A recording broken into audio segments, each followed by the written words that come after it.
Hi, and welcome to this week's Friday message. As you probably know, that the school report card came out, and I've yet to discuss that and address it. And so this week we're going to start out with some commentary on the state report card.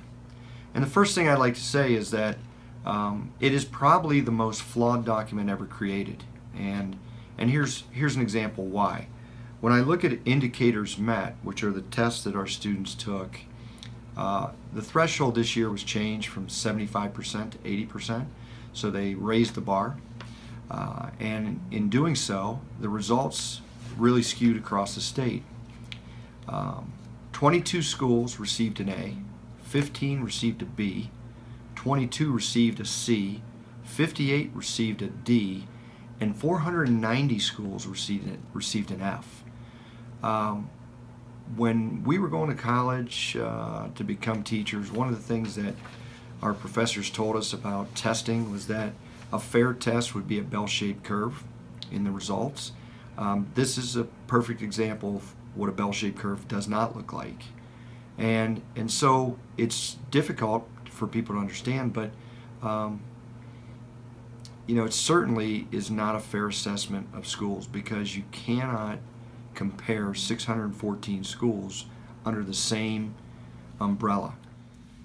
22 schools received an A, and when you look closer to those 22 schools, you'll see schools like Solon, Rocky River, Ottawa Hills, Cincinnati Walnut Hills, Marymount, Madera. There's a common thread, a common denominator with those 22 schools that received an A. The common denominator is they're affluent communities with very little diversity, little or no students with special needs, and so they're not facing the challenges that we face and embrace every day. We have a lot of diversity. We have a lot of students with special needs. We have a lot of the factors that districts don't face. And this is something we embrace, and we love every kid that walks through our doors, because every one of them is entitled to a great education. And so we're committed to that.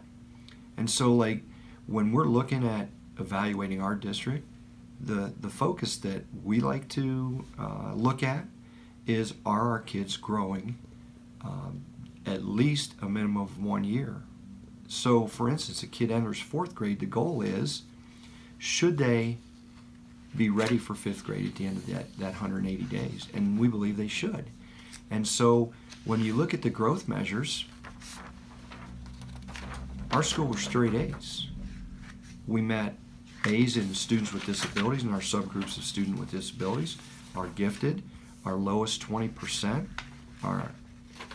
Our district received an A in growth. And that's something that we're proud of.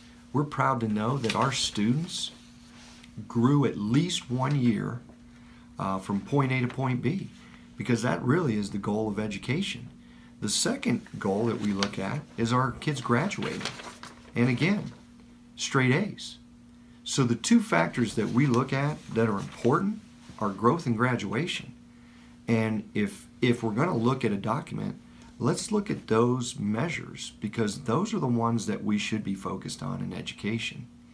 The other things, they're out there, and certainly we're going to try to improve on those, but that shouldn't be our focus, because it's a flawed system.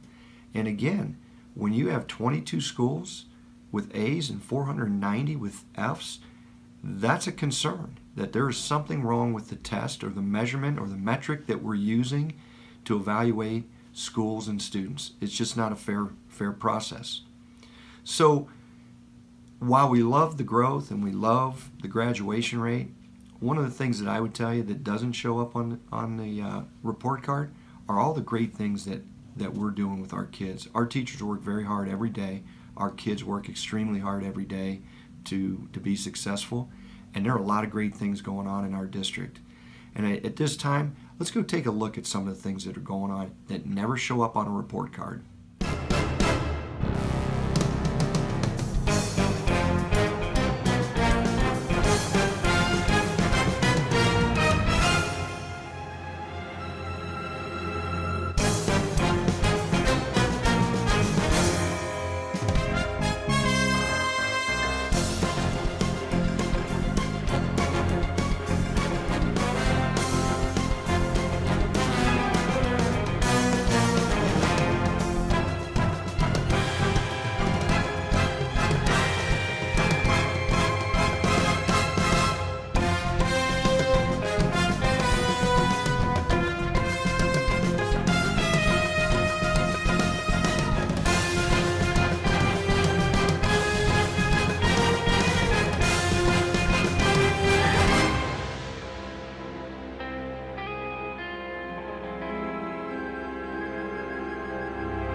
So as you can see, there are a lot of great things going on in Bowling Green School District, and we're working real hard every day.